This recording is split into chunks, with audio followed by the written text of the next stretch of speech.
8 teams with an SEC game this week. Who will prevail? Anybody on upset alert? Locked on SEC Squad Edition starts now. You're talking ball with the SEC Squad. From Alabama to Tennessee, from Georgia to Oklahoma, from Auburn to Texas, it's the local experts of the Locked On Podcast Network bringing you scoops, breakdowns, and the most comprehensive preview of the upcoming SEC weekend.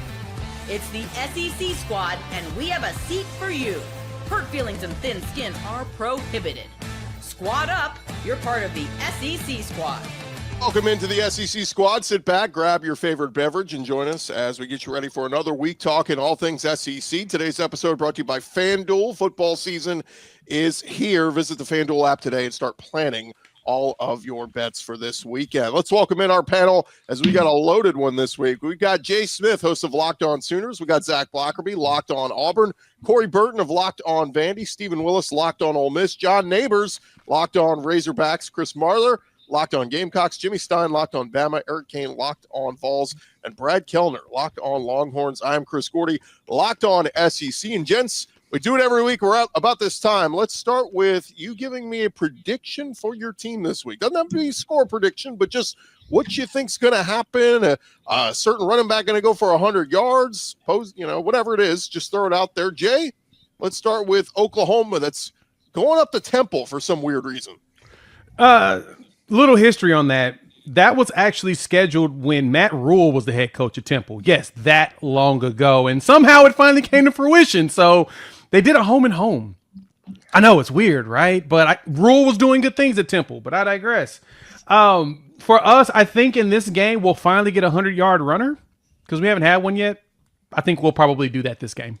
I'll go even further and say it's John Mateer is the 100-yard runner. Let's see. Zach Blackerby, give me a prediction for Auburn playing South Alabama. Really testing themselves this early. Yeah.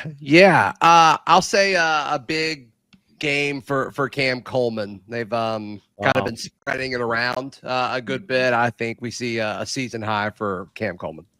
Would love to see that. Corey Burton, we got Vandy playing South Carolina. What's a prediction for Vandy on their first big SEC road trip?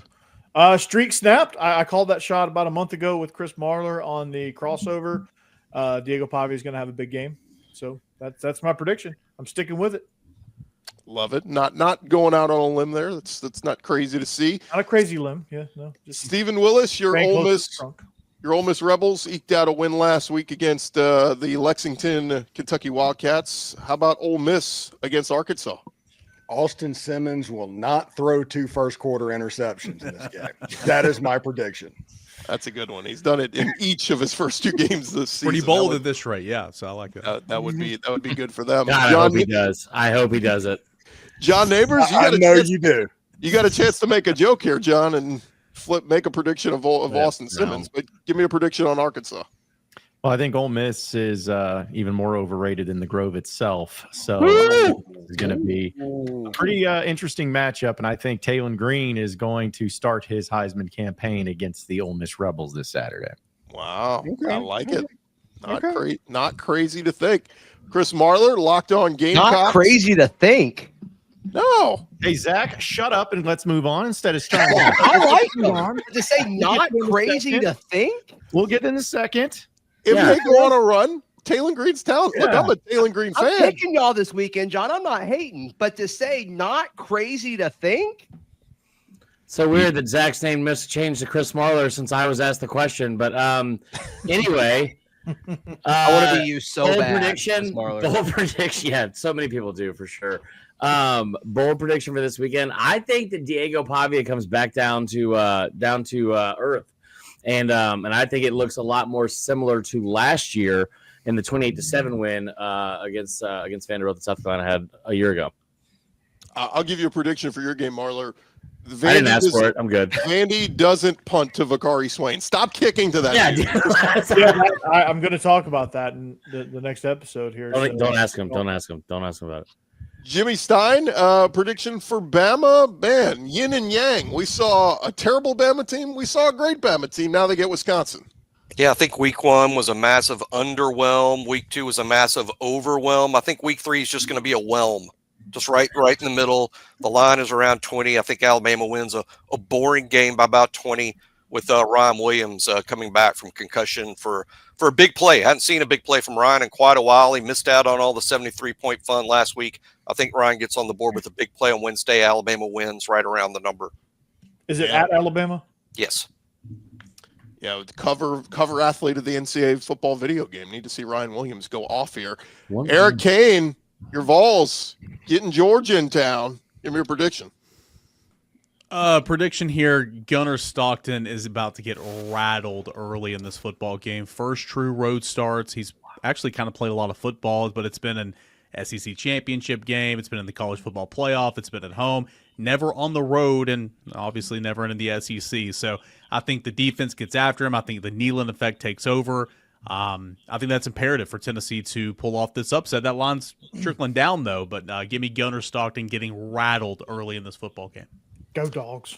Brad Kellner, we don't need to see your poop face, but give me No, we do. a thought on Texas. Playing another cupcake this week. Arch Manning probably going to have another big day.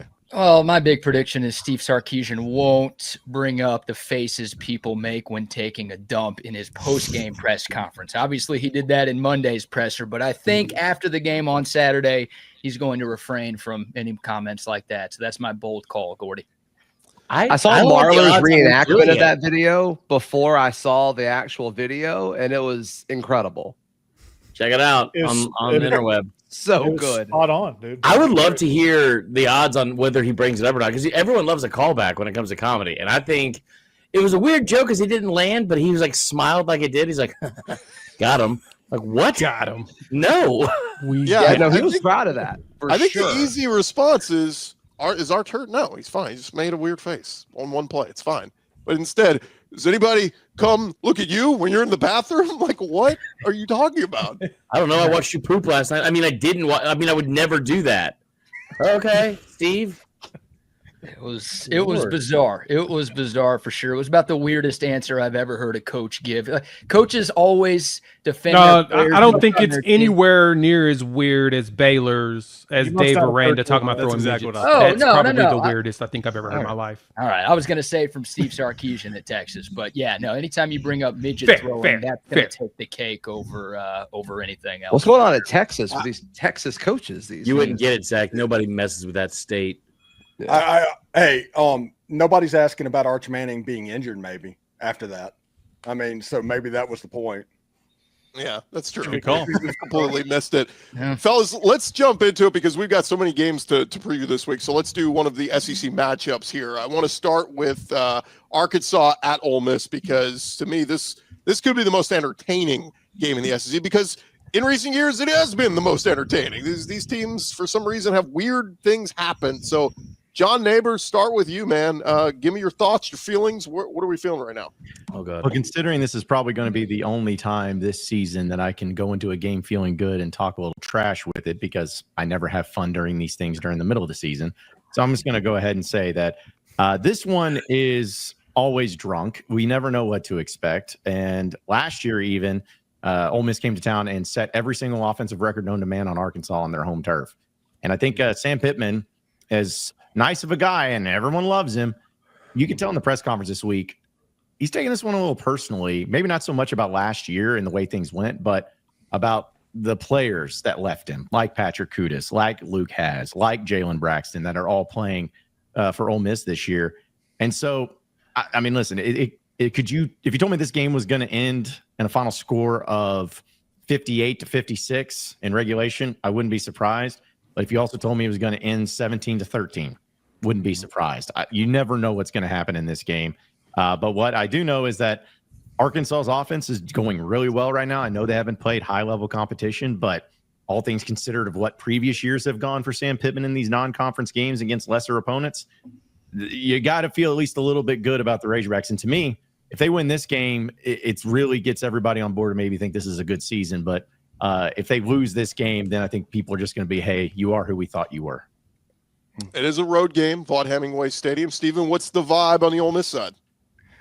Good, actually. If you look at the fact that they've put themselves in so much trouble to start games this year, they've given up more points per game than first downs per game at this point. Pete Golding's actually putting a good plan together on the Ole Miss defense, and they're outscoring the other team by 3 touchdowns in the second, third, and fourth quarter of the game. The first quarter is a problem. They've got to get that fixed, and a lot of that comes from the interceptions, short fields, and stuff like that. If that happens against Arkansas, Arkansas is winning the game. There's not even any question about that. If Ole Miss can clean that up and kind of get into the second quarter and start rolling, I think Ole Miss has a little bit better football team than Arkansas does, and they've got some weapons. They can actually run the ball this year. They ran the ball they threw the ball one time in the fourth quarter against Kentucky, and that game was 30-13 at the end of the game, and that includes the garbage field goal at the end that Kentucky kicked. So it was actually 30-10. So other than the first quarter, they kind of turned it up a little bit. So I think that if Ole Miss can clean up that first quarter, they're going to win the game. I genuinely think that. But this is, as John said, this is the drunk uncle of the SEC schedule every single year. So if Arkansas won this game by 3 touchdowns, I would not be surprised. And let me say this too. It's, of course, it's just not to be completely triggering and shocking to Zach Blackerby about Taylon Green and his performances. I like Taylon Green. I like Taylon. I like him. He's thrown for 10 touchdown passes so far this year in 2 games, which is double what anybody else has done in the SEC. Again, I know the competition, but he's also rushed for another touchdown. That's 11. I mean, listen, he is going to be a guy with Trino offense, as long as he stays healthy, a problem. And to me, just like the whole season, just like in this game, if Taylon Green has a great game, I like his chances. But that's why I feel there's also a really good chance, because of Arkansas's defensive line depth especially and how weak it is, there's going to be a chance that whatever the over is, hammer it. Just keep hammering the over. I think this is going to be a high-scoring affair for both teams. Yeah, I think it's minimum like 42-38 type game. Seriously. Yeah. Over-under set is 60.5, so that makes sense. Vegas agrees. Does that count the first quarter, Steven, or are we doing that in this game? Well, I don't know what you're talking about on that. The first quarter happened in the other. The results happened in the rest of the games, and almost blew the opponents out. The second, third, and fourth.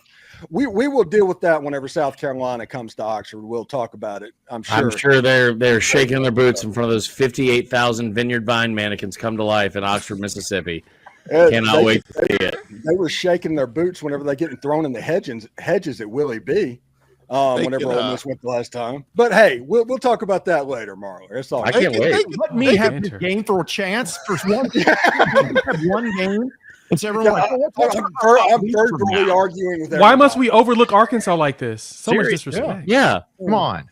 We're good. I had this conversation with somebody earlier. If Taylon Green wasn't at Arkansas, the hype around him would be unbelievable. Yeah. Yeah, thank you. That's really nice. Thank you, Zach. That's a very nice thing to say. Yeah, if he wasn't at that low-level school that's just over there by itself in the corner playing with their crayons, like, yeah, they would be really good. He'd be really loved. Thank you. I appreciate that. But to the point, if he has a great game and they win this game, it will put him on the map. He will get that national recognition, and Arkansas may jump in the top 25 with a win. That's right. They may jump in the top 10 with that one girl. People come in and be like, well, if he was on Georgia, he'd actually be good. Maybe that's I didn't say that. I like Taylon.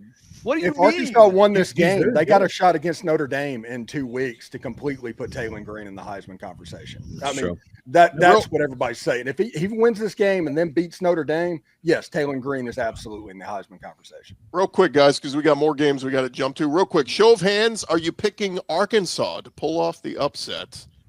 We got 1, 2, 3, 4. Okay, we got 4. Everybody else feels good about Ole Miss at home. All right, we'll see. I thought it'd be a little bit more 50-50 there, but what's the line? It's FanDuel's got about 9. It's 9.5, just like last week. It's moved down to 6.5. 6.5 now, FanDuel. Wow. With 16.5 as your over/under. I'm going to start hammering Ole Miss again. Probably take the points in. No, Marlon. I'm on FanDuel. It's 7.5 right now. I just logged on here. 7.5 on FanDuel. So it looks like it's moving back and forth. A lot of movement. Make up numbers. Somebody else say something. I think it's 20.5. By the time this airs, the line will be moved again. So fair point. The Auburn guy trying to talk about making up numbers, just like those national champions. So no one forgets, Zach. No one forgets. Or as we found out, AP poll votes. When we return, guys, we got Vandy, South Carolina. We got Georgia, Tennessee. We got Florida LSU squad talking more ball next.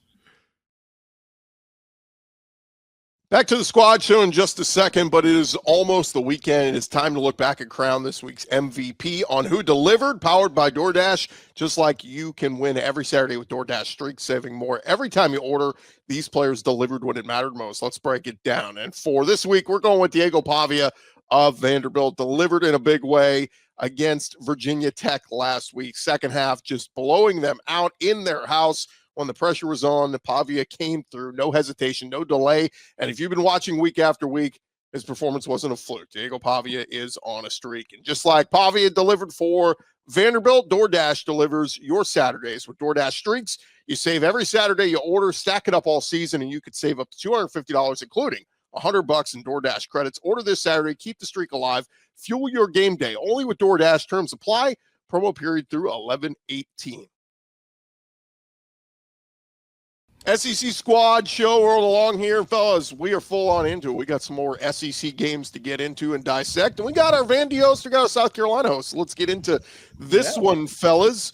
Corey, start us off with the Vandy, fighting Vandies. I mean, the Commodores go on the road, rally, have a huge second half against Virginia Tech. How are we feeling about Vandy going to South Carolina? Well, considering what happened at Lane Stadium, I feel pretty good. The physicality that Vandy brings is top notch. It's there. The run game is electric. The defense will flat get after you. I think they've kind of figured out a little bit of themselves and how they want to play against quarterbacks of the Kyron Drones, Lenora Sellers type of style, where they run, they're athletic, they can throw, they can do everything that you want them to do.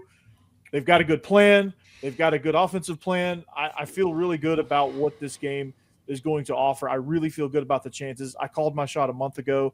I'm gonna stay with it though. I think this is gonna be a really good game. The streak's got to end at some point, and it usually ends in a way that no one expects. Marler, what say you? Just like Eric's pants, the streaks are never going to come to an end. Sorry, Eric. Zach told me to say that. I love you. Catching straight. I'm just sitting here not even saying a word, man. What the hell? Zach What's going on? told me to do it. Zach told me to do it. Listen. Sorry, Zach. I should have said anything. Let's just start the show over real quick, if you don't mind. Listen, all streaks come to an end. Maybe what I should have said was just like Eric saw in 2022 in Neyland.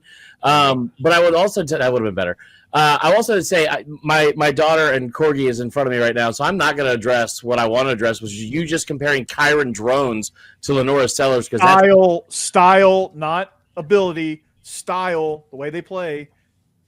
Either way, I'm gonna make sure I talk about that for a lot this week because I get what you're saying. I also think that Vandy is a lot better than people thought. They've got a really good defense.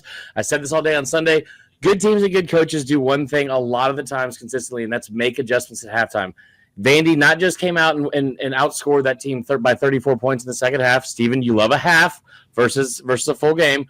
34-0 in the second half. 34-0 in the second half. But more importantly, forced them to only have 21 total yards of offense, had the ball for 22 of the final 30 minutes. It's a really good team. I think that you're going to have to figure out ways to make Diego Pavia make mistakes, and he does not do that a ton. So I think the home field advantage is going to be a really, really big part of this game. But I think it's going to be – I think this is the best game of the weekend. Georgia, Tennessee, historically, best game on the slate. Like LSU, Florida, another incredibly drunk game, just like we see with Arkansas, Ole Miss. There's some really good old-school SEC games here on the slate. But I think the most evenly contested game is going to be Vandy and South Carolina. It's going to be really good. Can I bring this up? Crossover is going to be lit, by the way. I'm going to bring this up real quick before the rest of you guys jump in. Can we talk about role reversal, just like stats that blow the mind? I know we're only 2 weeks in, but South Carolina rushing offense ranks 101st in the country, passing offense 104th. Vanderbilt is 27th in rushing offense and 46th in passing offense. The mind blown there that Vandy has had the better offensive showing so far than South Carolina. Did you see South Carolina run the football the last couple of years? We're talking about this season, Marler. Right. I mean, yeah, we said role reversals. Yeah, that's fair. Sure. Yes. They've struggled, and the struggle with the offensive line has not changed, and that is a major concern. At some point, I'm just going to say, everyone's starting to say it. I think you're going to start seeing it at some point. But Lonnie Teasley is the OL coach. I think he's going to end up taking a back seat to Sean Elliott, and Sean Elliott's going to take that over because there's no improvement. There's just been no improvement. I know you guys love offensive line and tight ends coach talk, so that's why I brought it up. But I mean, John especially. But yeah, it's bad. I'm going to leave. I got to go. Yeah. They talk about how styles make fights. This game is an absolute of styles make fights. You've got the tempo slowed down with the Vanderbilt Commodores. I think South Carolina is going to try and go quickly against Virginia Tech, their best series when they were running tempo. I think whoever can impose their will on the other team is going to end up winning this game. And same with Virginia Tech. Their best series against Vanderbilt was early on when they went tempo, when they drove, when they went off the opening kickoff. They had some good tempo. They had some good rhythm. I think if Lenore Sellers can get into that type of rhythm, he's going to be really tough to stop. And if Vandy lets him run, it gives him lanes to run. If the rush gets to him and he has a little avenue to sneak out there and pick up some yards, he will, and he will be dangerous. If you give him time to throw, he will be dangerous. So Vandy has to cut all of that out. They have to eliminate all of that space, and they have to make sure they hit him repeatedly if they can. That's rude. It's going to be interesting to see this one, because think of the narratives that come out of this. If South Carolina wins, a lot of people have them pinned as a potential playoff team. Lenore Sellers, potential Heisman candidate. But on the other side, if Vandy wins, we're going, Vandy get to Atlanta? Like Diego Pavia? Like, are they that good? Doing that? Who's doing that? You got to. Keep going. Keep going. I mean, after what we saw from Vanderbilt last season, you can't just discount them. If they go out there and win some big games, they're going to be in some conversations. People are going to begin the hype train. You know what I love about this more than anything is that all of the talk on this game this week has, like, because of the game last week especially, and I think like it was a great win for Vandy. I think Vandy's a good team. All the talk has now become they're still an underdog, but it doesn't feel that way a lot. Like it's almost like this is like the what's the word I'm looking for, Eric? You know words better than I do. Come on. Not fancy pick. That's you're not gonna help me out. I don't know why I asked you to. Popular. I don't know the word I'm looking for. It's probably a really big word. That's why. Darling. Like they're like everyone's favorite pick right now for an upset this weekend. God, I explained that poorly. Man, this is a guy who talks for a living. Can you imagine? That was really bad. John always did that. That was really bad. I'm about to drop. Hey, But y'all do have a common opponent, so that is where that conversation's coming in. You got a common opponent, and Vanderbilt went on the road and beat the dog out of them. So made him quit. I mean, my main point is what you just did, which is that everyone keeps talking about Vanderbilt when it comes to this matchup, and there's way less talk about South Carolina, who is more talented and has the best player arguably in the country because of how he looked in a 2.5-hour rain delay game last week against an FCS opponent. And that's fine. I think Vandy's really good. I'm not talking about that game. I'm talking about your shared opponent. I'm basing it on what Vanderbilt was, like Jay said, what Vanderbilt was able to do coming out of the second half, how they were able to take over that game. Like, this is a different team. This is a well-coached team. This is probably the best coach they've been in a really long time, maybe ever. Yeah, if Vandy wins against South Carolina, if Vandy wins against South Carolina, they'll be 5-0 going to Tuscaloosa. Can you imagine? They'll be 6-0 leaving. And Jimmy, that probably scares the hell out of you as a Bama guy. Well, I think teams all across the SEC are going to be very difficult to beat at home. As a matter of fact, on all these SEC games this weekend, I like the home team to win all 4 of those games, and it's going to be extremely difficult for Alabama to win in Columbia, no doubt. So real quick, raise your hand. Are you taking South Carolina to hold serve at home? We got 1, 2, Eric, 3, just because of what 4, I said. 5. Not all just the rest of you because of what you taking 5. The other 5 are taking Vandy. Wow. Okay, so that's a 50-50 game. All right, when we come back, Eric, guys, we got some big ones. I got a Tennessee fan talking trash in my comments for Vandy. Love it. Why are you guys reading the comments? Well, when we return, it's your skin. Never read the Tennessee, Georgia, LSU, Florida. We'll touch on those next. Back to the squad in just a second, but Mazda, they craft cars for those who do more than simply move. Mazda delivers confidence with every ride, with more IIHS top safety picks awards than anyone else as of August 2025. From footwork to breathwork, athletes, they sweat all the details. Mazda brings the same intention to how they craft every model. You can feel Japanese craftsmanship in every detail, from the metallic accents to available Napa leather upholstery. You can make everyday drives feel like anything but. From smooth handling to intuitive controls, like our players, we sweat every detail because when you make every moment count, impossible becomes irrelevant. Mazda, move and be moved. This episode also brought to you by our friends over at FanDuel. And look, the NFL season, we are into it. FanDuel is making sure you are ready for kickoff in this week's games with a can't-miss offer. Right now, new customers can bet just $5. If your bet wins, you will get $300 in bonus bets to use across the app. Again, if you've never used FanDuel before, check them out right now. Get signed up and take advantage of this great offer. And you're going to love using FanDuel because if it's however you like to bet, player props, same game parlays, just want to bet on a bunch of underdogs, you can make it happen over there at FanDuel. They make every game more exciting, whether you're watching your team or just keep an eye on your fantasy matchup. It's quick, easy, and the best way to add a little more energy to your Sunday. So what are you waiting for? If you're ready to play, download the FanDuel app now by visiting FanDuel.com to get started. That's FanDuel.com to place your first $5 bet. SEC Squad Show rolling along here, fellas. Let's dive into the big one. It is happening in Knoxville, where home of Eric Kane. Eric, help us out here. Tennessee versus Georgia. Georgia has won 8 in a row, but the fighting Joey Aguilars, they look pretty good so far. Fighting Vandy's. Yeah, I mean it's. I think Tennessee is. I mean, a lot of people came in, once Nico left, and I mean, he really wasn't that great here last year. Typical, you no longer on your team, you got to talk crap about him, right? But stat line, he wasn't very good last year, and like once he left, everybody just thought Tennessee was going to be awful. And I'm not saying Tennessee's going to be great with Joey Aguilar, but he's been better than I thought the first 2 weeks for sure. I mean, I think you can tell he's a veteran quarterback. He takes what the defense gives him. They've hit on some explosive plays. That didn't happen much with Nico or Joe Milton, so it's been fun, man, and I'm excited. Georgia's won this game eight years in a row. Josh Heupel has beaten pretty much everybody in the SEC he's played, routinely. Not routinely, but he hasn't been able to tackle Georgia yet. Georgia's still that one team that he can't get. Can that change on Saturday? We'll see. I think Georgia's defense has shown nothing to this point. I think that's going to be a salty matchup with Tennessee's interior offensive line. Gunnar Stockton has not been impressive in my opinion, but I'm not buying stock into what Georgia did against Marshall and Austin Peay with a kickoff that was moved up an hour, then they were delayed 2 hours. I'm not. I mean, I think that Georgia's offense is going to be more dynamic than what we've seen against Marshall and Austin Peay. So, but I do think the Neyland effect can take over, but you got to give them reason to, and Tennessee's got to get off to a good start. And like I said in segment 1, I think Tennessee's got to make it really tough on Gunnar Stockton.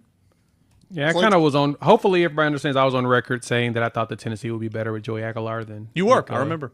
I didn't hear that ever. I think you were the only one here. I think I really was. But Joey always came across as a quarterback that, if he had the right tutelage, I thought that he'd be able to be above what the floor is we've given to him. Right. I always felt like he would outperform himself based upon the tutelage, and I think Heupel is a really good coach when it comes to that, and he has shown I think he is going to be a solid quarterback this entire year. He may raise Tennessee's floor a lot more than people expect. Yeah, nice try. Tutelage is not a word for one. 2, you're welcome. The whole point of I said this over and over in the summer too, Eric. Thank you for not noticing. Is the offense isn't based off of just like being able to have like a 5-star quarterback that shows up in Cookie Monster sweatpants and can throw the ball 1,000 miles, or it's not based on that. It was not like that with Milton. It was not like that with Nico.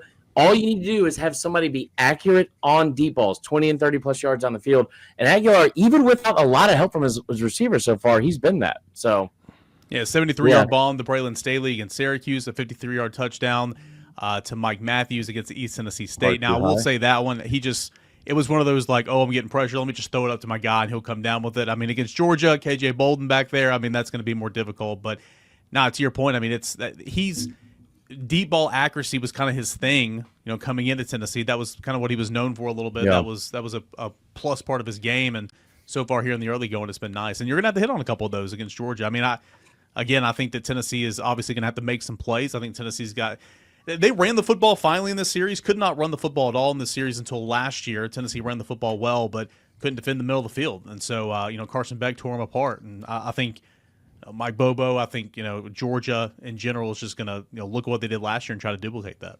Yeah, Clint, for me, not here. I was gonna say, does anybody want to take the Georgia side of here? Yeah, who wants to be Clint?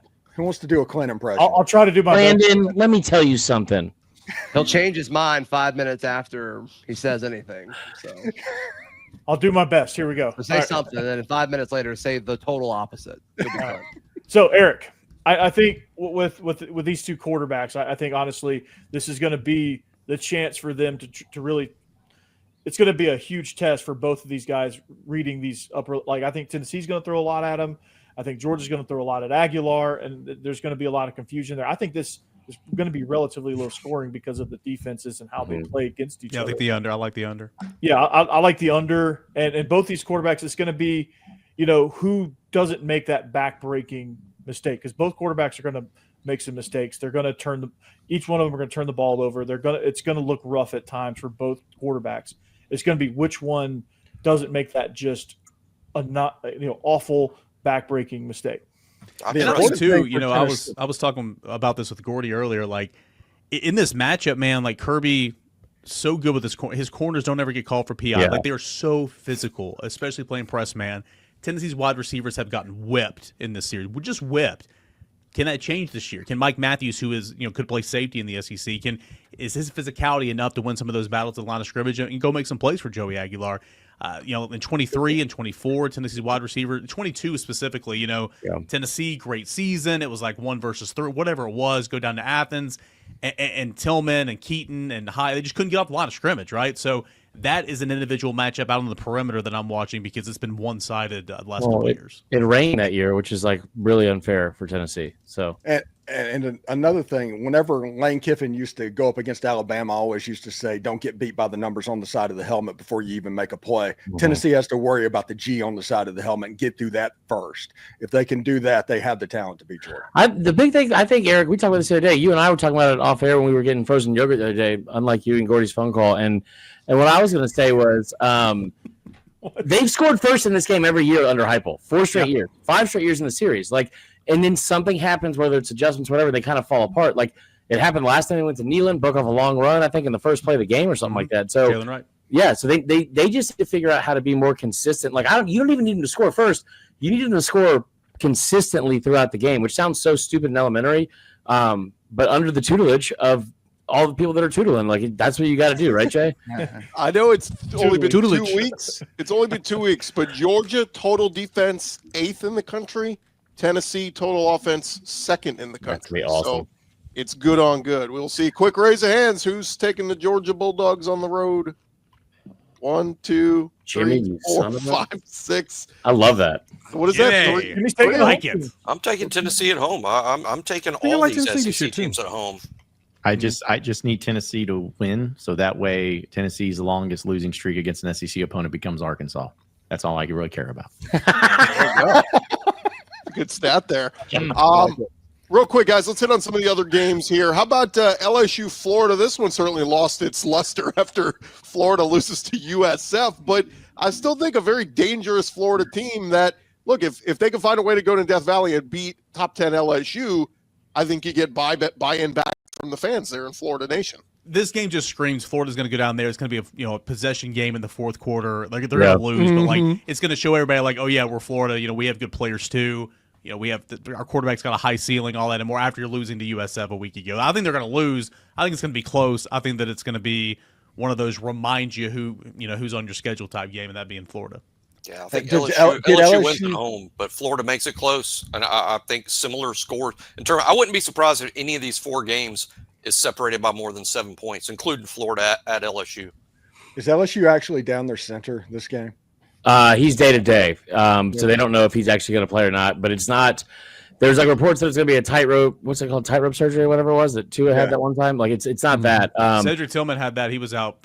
He was 3 pretty weeks much gone for the season. Like he came back. It's not that. They list him as day to day to their day. I think just being around it down here in Baton Rouge, I think looking at this game, I think there's a lot of stuff that Florida could take advantage of, and I think they're going to play better and inspired football coming off a loss and coming down here and all that kind of stuff.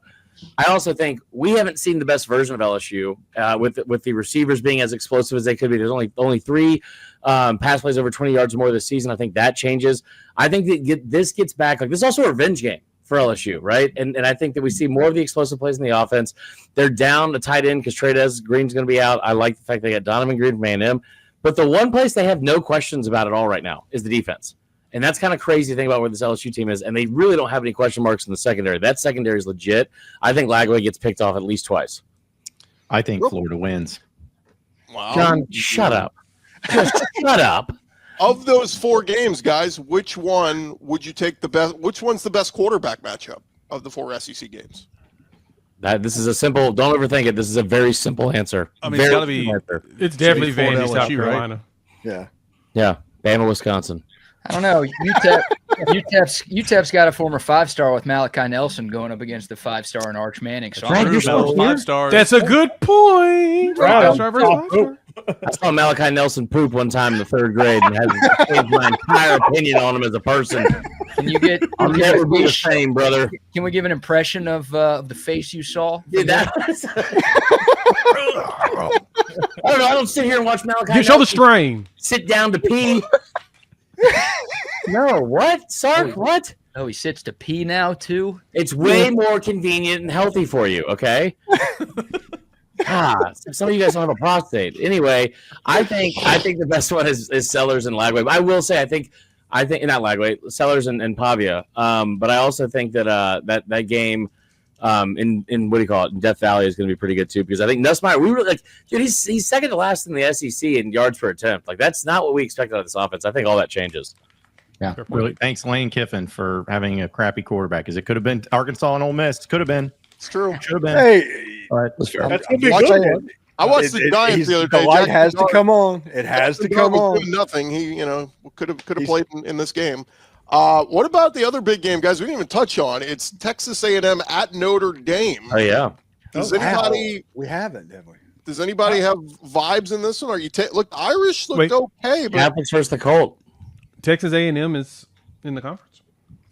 Oh, I always forget about shut that. up, Jay. Oklahoma just got y'all going to 10. As a long-standing member of the SEC, I Armed refute forces your games claims last year. and your disrespect for us as a blue blood. I digress, though. It is going to be interesting to see Notre Dame coming off a bye week. Did y'all see that one of the AP voters left them off of their ballot last week, forgot, and put them back on this week? I thought that was quite hilarious. At 8. Hey, let's lay off the AP poll, the non-ball knowers poll. Yeah, we'll leave him alone. But I do think that's going to be an interesting one. I think A&M actually pulls this off. I don't know Yeah, why. right. This It is a game that feels Texas dumb. A&M has to win. This is It a feels game like a that dumb A&M game. has to win. I like If they A&M wanna too. Get I past think, Yeah, I do I, too. I think they'll win. I think it'll be tight, but they'll win. Yeah. I really don't want them to win, because I just feel like no matter what, because I'm going to make this about Arkansas, because I always do, because none of y'all will. So I need them to lose, so that way Arkansas has a better chance, because I don't think they beat both Arkansas and A&M. I don't think they beat both SEC teams, but they lose one of them, and I just don't want it to be Arkansas, because that's a home game at 11 a.m. and we need this. So If Texas A&M wins, you guys probably shouldn't even play the game. Yeah. You know, that's what just sucks. I just Call it. here for the tailgate, man. John, I like the optimistic version of you. I like it. Yeah, you not frowning. It's like what a world of That change. smile I just love warms this. my face. It warms my life. That's why. Like I have nothing to be mad about right now. But trust You'll me, find I'll think something. quick. Listen, I go with the flow of everything, but I'm feeling good right now. But here's the thing: you like optimistic. You don't want cocky. You don't want confident. 'Cause I'm going to make you all miserable. I'm going to make you miserable. John You're made me where you are miserable, now. though. John in the Ryan Mallett days, he was insufferable. So Rest in peace, man. Just the 2 years. just Hey, listen, we had Darren McFadden. McFadden. You ever heard of him? Yeah, he was Oh, pretty yeah. good. Felix Jones. Yeah. So we had some Can't years. believe y'all lured a Tulsa boy there. Yeah, Ooh, actually, didn't say that. real He's up the quick, street around the corner. guys. Any other games intrigue you? We've kind of. I know Zach, y'all play South Alabama. Jay, y'all play Temple. USA. Bama, Wisconsin. Any of those other games? On the We're road. not talking about Game. Auburn, South Alabama. We're not talking about that. Why would we? Go ahead. Oh, I just thought y'all would have opinions on it. No, nobody It's cares. USA. That's what it is. If it was Nobody North cares. Alabama, then come Jags. find me, Zach. If it was North Alabama, come find me. But We're from South Alabama, Alabama, too. I don't think so, brother. Come on now, That's a good Jaguars. point, Marler. That's a good I will point. say that Jags, no. you cheering for a team that's playing USA says a lot about you, not the rest of us. Ooh, good Yeah. point. Zach, Good point. friend of ISIS. Here we go again. We have to beat the allegation. Every year we do this with you. Yeah, By the way- the Mississippi State person isn't even here, and they actually had people try to join. Yeah. Hey, they get Alcorn State. They'll win that one. Mississippi State will be 3-0. Watch out for the Bulldogs. Don't jinx it. What was their over under? 2.5. Or was it 4? I think it was 4.5 No. or 3.5. It's somewhere around there. They're going to smash the over. They're going to get somebody in the SEC. I think there's a good chance they start 4-0 and then finish 0-8. Yeah. I don't disagree with that. They were 3.5. Jimmy They were Neighbors. 3.5. So 4's over. man. Yeah. We're halfway there. Jimmy's a savage. Yeah. Off the top rope. That would be Vanderbilt good. was 4.5, so there's a chance both of those could go over. That'd be amazing. Vanderbilt hit the over last year. Wasn't much. Speaking of 3.5, probably about time to head on out of here, boys, huh? Well, hey, I just want to say, if Corey can get it to 5-0 for Vanderbilt, it would be hilarious if he is like the guest of honor on the Amazon College Football Kickoff Hey, show let's make it happen. talking about the Let's Alabama. get in. That would be amazing. You've been on the show the last 2 weeks, Corey. He's dressed like the Vandy Pimp guy on SEC Shorts on that What show. is that show? Steven's been on there the last 2 weeks. Yeah, Brad. well, this is my debut this week, I think. I don't know. Hey, as we wrap up, Brad, say something. You didn't say enough today. I'm just watching y'all's face to make sure I'm scouting for next time you guys take a dump. You know, this is what we do around Austin now. So if you guys want to send me some pictures after the show, I will take them for Sark. Actually, Brad, I got to No get one out of here send and me take one of pictures, these, brother. Am I right? Am I right? You with it? Yeah, it means number 2 right there. We will leave it there, Jets. Thanks for making the SEC squad your go-to every week. And hey, remember to follow and subscribe to your favorite SEC show, and we'll have you covered talking all of our teams throughout the rest of the season. Hey, be sure to check out Locked On and Fire TV with the college football preview show every Thursday right there on Fire TV. I'm Chris Gordy for the SEC squad. We'll talk to you guys next week. Jackson Arnold forever.